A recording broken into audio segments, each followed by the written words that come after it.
Hello po mga kababayan, si Dante Maravillas. So as of now, paupa na yung bagyo dito sa amin. May medyo manakanang pag-ulan at paghampas ng malalakas na hangin. Pero humina na din siya po mga kababayan kasi lumampas na yung bagyo dito po sa amin sa Albay sa Bicol Region. Pati nga po sa Catanduanes. Yan ang sitwasyon sa aming neighborhood. So pahupa na po yung hangin. Na si practice immediately pinag-utos ng local government ang agarang clearing operations. Yan po yung Bureau of Fire Protection. Tumutulong sa mga local officials natin sa DPWH sa clearing operations at Public Safety Office ng lungsod ng Legazpi. Ito yung iniwan ng bagyong Siwan dito sa amin, Super Typhoon 1. Medyo konti yung mga natumbang kahoy kasi before pa ng pagtama ng bagyo, may clearing operations na ginawa kahapon. Kita ninyo, kukunti yung mga nagbagsakan na kahoy kasi siyempre binawasan na yung sanga kahapon pa po. So maganda na nakakapaghanda ang ating mga LGUs. Napakasipag ng ating mga taga Bureau of Fire Protection. Mabuhay po kayo. Sa Legazpi City po ito mga kababayan. Kabaan ng National Road to Tabaco City, 1st District. Yan sila mga kababayan.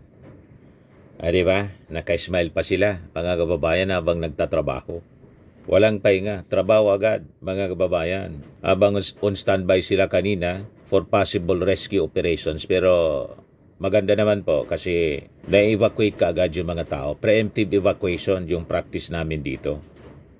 So I hope buong Albay at lungsod ng Legazpi on monitoring po tayo. Wala pa namang nare-report na injuries or mga casualties. Usually zero casualty policy kami dito po sa Albay. As practice noon ng aming dating gobernador, Joey Sarte Salceda. And until today, yun ang ginagawa po. And it is being adapted sa buong Pilipinas na. Ito sa Pulangi ngayon, on standby and fire truck, may tubig pa po, tubig baha. Yan 3rd District of Albay, Pulangi. Yan, kalsada po siya baha. Hindi pa umuhupa yung tubig baha po. Ito yung kanina sa sentro ng Legazpi City. Public market siya.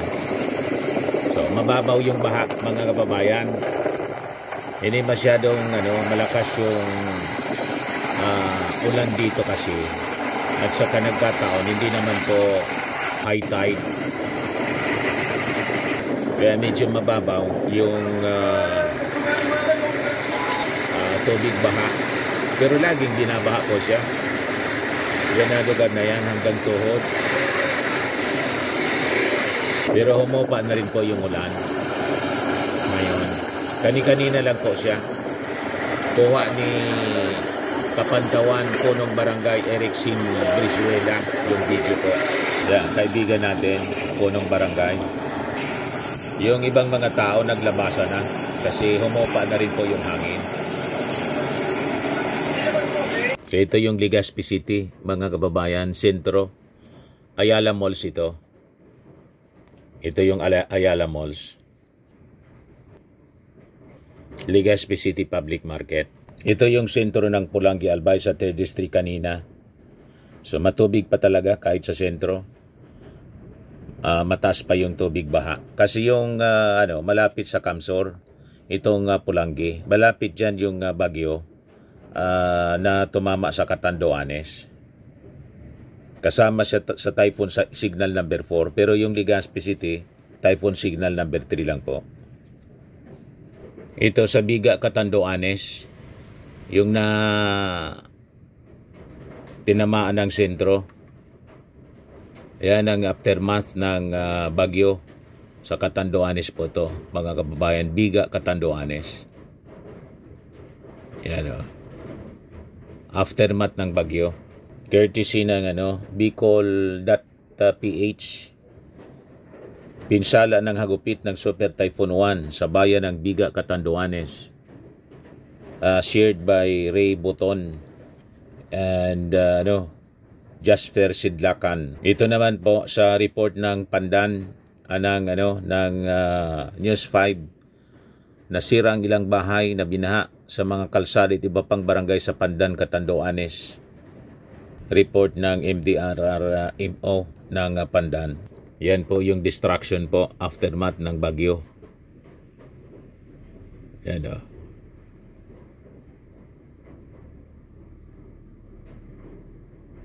So, marami din mga malilit na kabahayan, mga bahay yung nasira. So, sanay na kami dito sa bagyo. Kaya immediately, pag humupa yung hangin at sa kaulan, clearing operation agad yun aming ginagawa. So, mga initial reports pa lang yan mga kababayan. Siguro sa ibang mga barangay, ibang mga lugar, may mga serious damage siguro sa properties in mga infrastructures. Pero siyempre, kahupa pa lang po ng bagyo dito sa amin. Kaya wala pa yung mga reports ng mga damages. So, update ko na lang po kayo, lalo yung ating mga kababayang OFWs na mga Bicolano, para hindi masyado mag-alala yung inyong mga mahal sa buhay. Ngayon, kahit nandito pa sa atin yung masamang panahon, yung tindi yung hagupit ng baha, dilubyo sa Cebu. At ito naman po, sinundan agad ng uwan sa Luzon naman po. Pero yung mga DDS, tuloy-tuloy sila sa kanilang mga propaganda. Kaya pag-usapan pa rin natin mga kababayan para hindi tayo malusutan sa kanilang mga ginagawang black propaganda sa ating administrasyon. Ito ngayon kasi yung nakita natin na report. Ngayon pa lang publish ng abogado.ph. Ayan Abogado PH Post, sabi dyan, Panelo sees Bato ICC warrant as amusing attempt to hide flood control scandal. Itong si Panelo, Bicolanong abogado po ito. Kaya lang DDS, taga-Naga po siya. Walang pinapaligtas na panahon. Kahit sa gitna ng calamity, politika pa rin. At pinopolitikalan yung flood control, pati yung issue kay Bato de la Rosa. At sinasabi niya mga kababayan, it is an amusing attempt to hide the flood control scandal. Malinaw po ang gustong itago yung flood control scandal, yung mga nasabit ng mga officials ng previous administration. Pilit ninyong binabaliktad yung kwento. Malinaw po sa Cebu, mismong kaalyado ninyo na gobernador nagsabi na yung flood control anomalies, ghost projects, na almost lahat daw, kung hindi ghost, substandard, nagsimula 2019. So anong rason itago ng ating administrasyon? Nang sabit po ang previous administration. Di ba po? At sa investigasyon nga po ng Senado sa Blue Ribbon, kaya nga gustong-gusto ng mga DDS senators, Duterte senators, nang sana maging chairman si Marcoleta. Kaya lang siyempre, wala silang number. Kasi ang script ni Marcoleta, ang idiin po, yung present administration. Malabo man po nasabit yung present administration sa mga iskandalo sa flood control na mismong yung ating Pangulong Bongbong Marcos ang nag-expose. Gagawin ba yun ang ating Pangulong Bongbong Marcos kung sabit siya at saka yung kanyang pinsan na si Martin Romualdez? Di ba hindi? Huwag kami Panelo. Ito ngayon yung sinasabi, mga kababayan. Walang pinipiling panahon kahit nasa kasagsagan ng bagyong uwan. Ang malinaw Panelo na tinatago, yung witness ni Marcoleta, si Gutesa, only Gutesa, na malamang sa malamang hindi na po magpakita kahit mag-resume pa yung investigation ng Senate Blue Ribbon Committee at iimbita ni Ping Lacson. Malabo na yun na magpakita kasi booking na yung kanilang script mga kababayan. Si Orly Gutesa ang ipinakilala mismo ni Marcoleta sa Senate hearing na may mabibigat na paratang laban kay Martin Romualdez na nag-deliver daw siya ng mali-malitang pera, bilyon, nag-submit ng notarized affidavit. Pero, as you know, nang i-verify ng NBI, pati ng Manila RTC, na pag-alaman fake yung notaryo. Mismong yung abogado na tinukoy ni Gutesa na nagnotaryo, ang nagsabi, hindi daw siyang nagnotaryo. You see? Ngayon, Alam ito ng mga abogado, alam din ito ni Panelo. Kasi si Panelo abogado. At sigurado alam ni Marcoleta kasi abogado din siya. Alam ko nga kahit hindi ako abogado, nabasa ko na-research ko. Nasa ilalim mga kababayan ng Revised Penal Code, Article 171 to 172, sinasabi mga kababayan, ng sino mang nagsumite o magsumite ng palsipikadong dokumento, pwede silang kasuhan ng falsification of public documents. At ang totoo sa ilalim ng kasinungalingan, malinaw po na isang perjury. Nasusulat siya sa Article 183. Familiar siyempre nito si Panelo, si Marcoleta.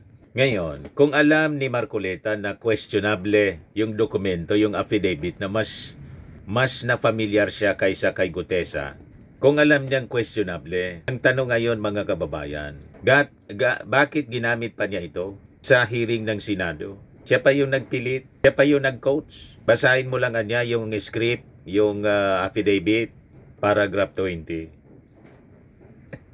So bakit niya ito ginamit? Posible po ang sagot. Para makabuo siguro sila ng kwento na magagamit sa propaganda ng mga DDS influencers. Ito na nga po ngayon, walang tigil yung mga DDS influencers sa paggamit ng kanilang narrative kahit sumabog na sa kanilang pagmumukha na yung affidavit talaga ni Gutesa, probado na ng Manila RTC, fake yung notaryo.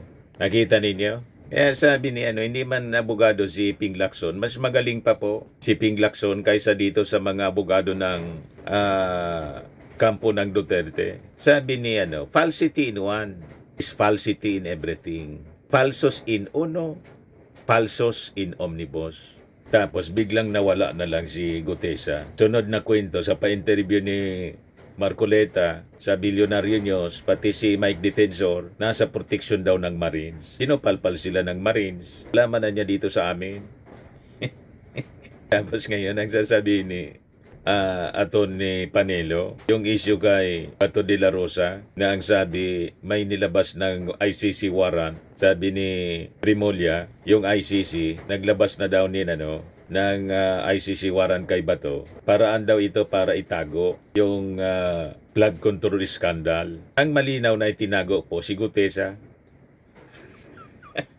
para hindi mabuking yung flood control scandal. Di ba? So makikita ninyo yung mga palusot nila. Ngayon, sabi pa ni Marcoleta, si Gutesa, malamang nasa Chile na daw si Gutesa. Pero sabi naman ni Bato, nasa Europe niya, kasama ni Saldico. Malinaw po na gumagawa sila ng palusot para hindi maka-attend. Paano napunta doon? Pero kung totoo itong kwento nila, yung kwento nila mga kababayan, totoo. Itong sinasabi ni Marcoleta at saka ni Bato. Paano nangyari? Nang isang taong maraming pending testimonies at ebidensya kuno laban sa kanya kay Saldico, bakit kasama niya? Di ba nagkabolbol na yung kwento? Kung si Gutesa, mga kababayan, ay witness na laban kay Speaker Martin Romualdez, at ngayon sinasabi nila kasama ni Saldico, so malinaw mga kababayan ang motibo. Ilayo ang atensyon sa mga tunay na may kaso at ibaling ang isyo sa mga kalaban nila sa politika. Di ba? So lumalabas, this is not just coincidence, kundi coordination. Talagang planado. Planado ang script ng kwento. Tama po? O ngayon, going back doon sa fake affidavit ni Gutesa, malinaw na sabit doon si Marcoleta kasi ginamit niya yung fake affidavit na iprinisenta sa investigasyon ng Senado. Siya yung gumamit Siya nagpresenta. You see? Ito mismo yung sabi ni Atty. Rico Domingo sa interview ng DCMM. Marcoleta may face admin criminal raps if Gutesa's affidavit notarization forged. Probe na po, napatunayan na forged talaga. Admin and criminal raps, pwede siya makaso. Mismong abogado yung nagsabi. You see? Nakita na ninyo ang konsekwensya sa mga pinagagawa nila na gusto nilang i-divert yung kwento. Gusto nilang ituro si Martin Romualdez para pagtakpan yung mga sangkot ng mga kaalyado nilang mga politiko. You see, ganon katindi ito po. Tapos sasabihin ni Panelo, amusing attempt daw yung kwento sa ICC warrant di Bato to hide flood control scandal. Malinaw yung kampo ng mga Duterte po. Kampo ninyo ang may intensyon na i-hide ang flood control scandal. Kasi mismong sa pagtatanong ni Bato, inamin ni Diskaya na tumiba sa kontrata po public works sa flood control ang kanilang mga kumpanya mula 2016. At si Barry Cuatro, Governor ng Cebu, inamin po ay yung mga ghost flood control at substandard flood control projects sa Cebu. Kaya nangyari po yung dilubyo. Nangyari 2019. You see? Huwag kami Panelo. So makikita ninyo dito sa mga kwento nila kung ang mga ebidensya gawa-gawa. Ang layunin po malinaw. Man din lang. Falsity in one is falsity in all.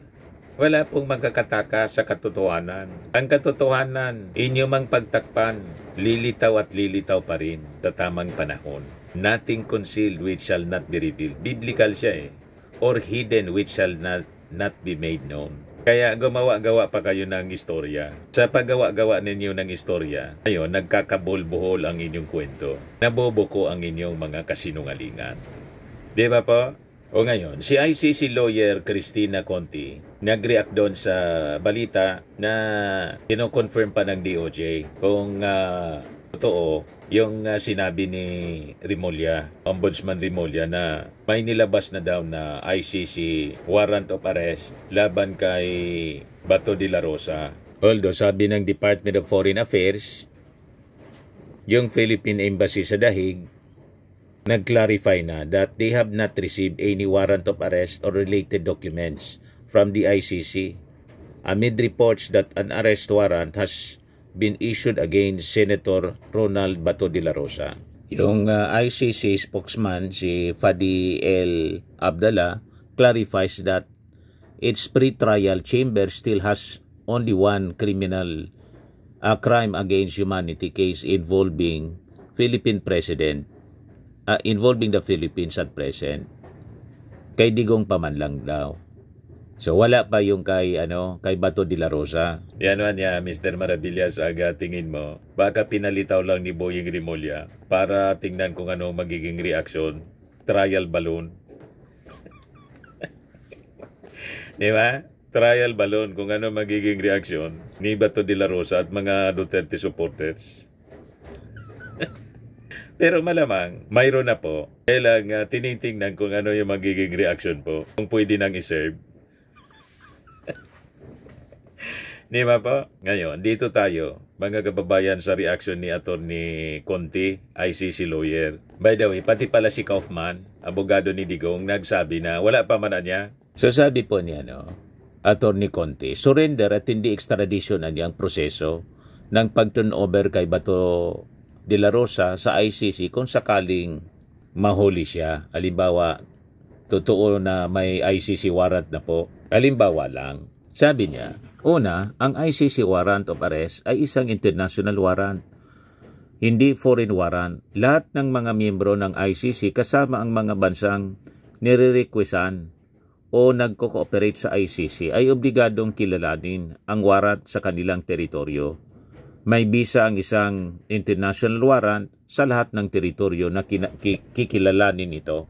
Ito yung paglilinaw niya kasi yung mga DDS influencer sinasabi na kailangan na niyang extradition. Wala man niya tayong extradition treaty doon sa ICC. Hindi man po extradition ang kailangan kasi yung ICC hindi man bansa. Yan ang paglilinaw po ni paglilinaw ni Atty. Conti. Pangalawa, ayon sa Rome Statute, ang mga mayor na hakbang sa pag-aresto ay i-issue ng ICC pre-trial chamber ang warrant of arrest. Ipapadala ng ICC registry ang warrant at isang sulat ng request for arrest in surrender sa mga member state at sa mga katuwang na international institution katulad ng Interpol. Tatanggapin ng bansa ang warrant at ihanda ang proseso ng pagtunton sa tao at ang pag-aresto sa kanya. Aarestuhin ang subject ng warrant ng ayon sa proseso sa Pilipinas, mainly Rules of Court, Rule 113. Then, iarap ng member state ang nahuli sa competent judicial authority o lokal na korte. Rome Statute Article 59 siya. Kung kumpirmado ang identidad o identity ng tao at nagawa ang proseso, mari siyang isurrender sa ICC detention facility. So ang kailangan man lang po, i-determine ng local court kung if it is in order. Legal ba yung sinasabing warrant of arrest? Na siguradong legal to po. Al kontraryo doon sa sinasabi nila na kidnap. Kinidnapan niya. May warrant of arrest nga. may kidnapper na may dalang warrant of arrest. Di ba? Mga kababayan. Tapos kung kidnapping, di may kidnap for ransom. Dapat may hihinging ransom money. Wala mang inihingi po. Kundi inihingi po yung presence for trial. Kaya yung kwento nilang kidnapping, napakalabo mga kababayan na paniwalaan yung kanilang mga sinasabi, yung defense nila. Tapos, yung identity, establishment lang. Kung si Bato nga yung subject, siguradong si Bato. Kita ninyo? Number 3, sabi ni Atty. Conti, hindi na member state ang Pilipinas, kaya sinasabing hindi na siya dapat sumunod sa Rome Statute. Pero ayon sa desisyon ng ICC sa jurisdiction challenge, na ni-raise ni Duterte, patuloy ang kapangyarihan ng ICC sa investigasyon sa Pilipinas at kaso ni Duterte. Kailangan pa rin nating mag-cooperate. May desisyon na po. Matagal na. Ulit-ulit lang nila na kini-question yung desisyon. May desisyon na kahit questionin pa ninyo. Final na yung desisyon. So number 4, surrender at hindi extradition ng proseso ng paglipat ng custody ng isang subject ng ICC warrant. Ang extradition ay usapin sa pagitan ng mga bansa, hindi bansa ang ICC. Yon. Ang extradition process ay angkop para sa mga foreign warrant of arrest na technically ay walang bisa sa ibayong bansa. Kaya, kinakailangang magkaroon ng lokal na proseso at mag-issue ng isang korteng Pilipino ng warrant na katapat o katuwang ng foreign warrant. Ang surrender ay isang forma ng cooperation sa ICC na isang international court ng mga member at maski non-member state. Panglima, walang immunity sa katauhan na kinikilala sa ICC, maski nga presidente ay maaaring isyuhan ng warrant of arrest ng korte. Kaya hindi pwedeng sabihin ni Bato de la Rosa na hindi siya pwedeng hulihin dahil senador siya. Pang-anim, hindi dapat basta-basta protektahan ng Senado si De La Rosa dahil mabigat ang paratang at wala namang sinosubmit si De La Rosa patungkol sa kaso. Ang Senado ay hindi kanlungan ng mga kriminal, ng mga mamamatay tao o mga magnanakaw. Pampito, pinakamainam kay De La Rosa na voluntary mag-participate o mag-submit sa jurisdiction ng ICC. Maaari siyang humarap ngayon sa pagpapatuloy na investigasyon ng ICC Office of the Prosecutor para linawin ang kanyang papel sa war on drugs. Ganon po, dapat mag-volunteer na siya na mag-submit sa ICC kung talagang naniniwala siya na wala silang kasalanan ni Digong. Di ba?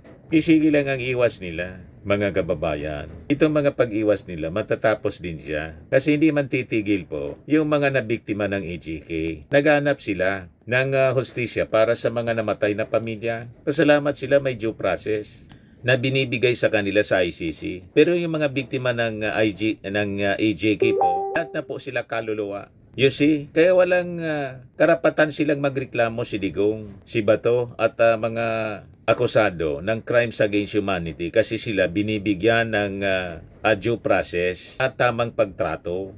Di ba po? Yan ang malinaw po.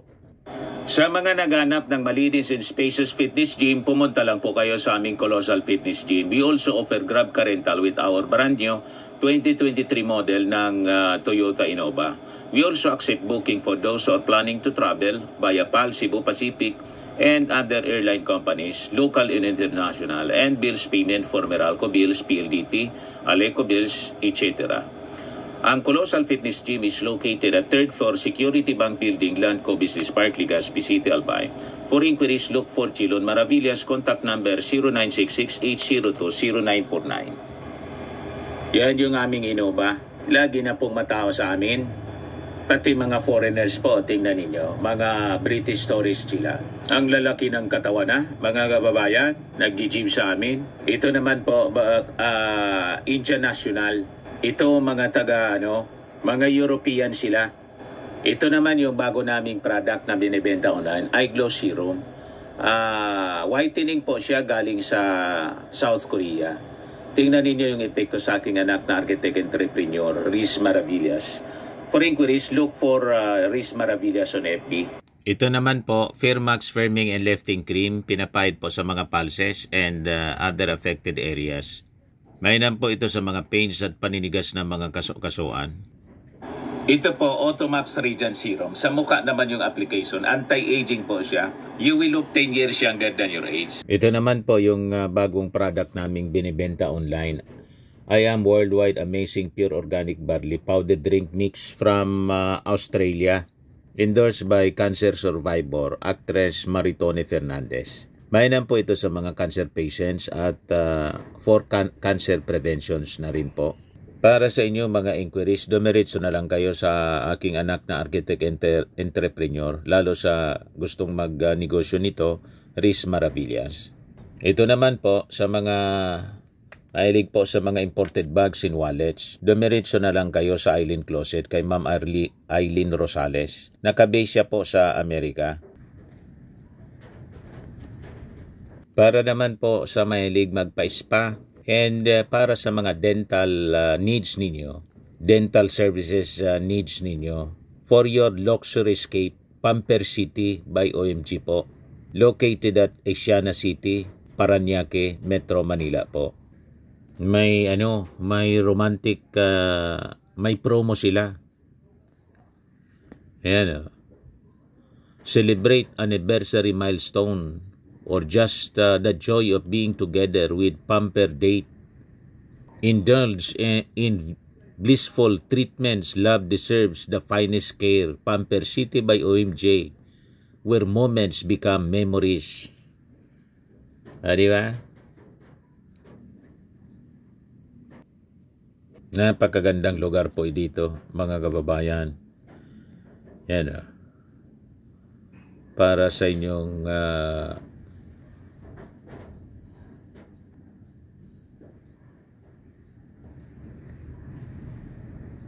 so gustong magpa-spa po. Di ba? Pamper City by OMG. Experience luxury